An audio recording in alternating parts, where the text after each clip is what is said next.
Ako 2 AM, tapos ayun, nagtanong ako sa girlfriend ko, gawa ko kaya ako kanta. Sabi niya, gawan mo kanta si Yang? Ganon. So ayun, ginawa ko yung beat. Nung umaga din yan, ginawa ko yung beat, na-record ko yung hook, ginawa ko yung verse ko, tapos sabi ko, parang may kulang. Kinonta ko ngayon si Dice Loan. Yeah, Dice Loan. Eto yung sabi niya, nung una, tol, di ko magagawan, may trabaho ako. Piling ko po yun, pero may trabaho pa rin ako. Oh, pero maya-maya, nag-send sa akin. Tol, lumabsent ako, magawan lang ang kanta si Yang. Yeah! Sige! Kasi kanta kasi ang nangyari nun. At nung araw na yun, pinost din namin sa TikTok, sa YouTube, at ayun, kinabukasan. Tol, ano nangyari kinabukasan?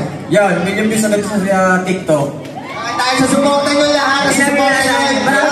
Maraming salamat po sa inyo lahat. Ayan, meron po ba kayong song na nagawa bukod sa Grabe Ka Fiam? Sabihin niyo naman po sa kanila para mapakinggan din nila.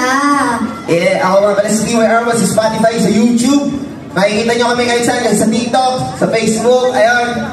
Ako si Dice Loan, gaya po na sinabi niya, ganun din. Ayun. Kinakabahan niya ako sobrang ganda ni Yang.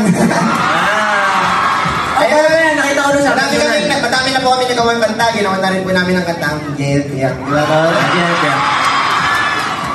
Mamaya, magabang kayo, may duet kayo sa amin.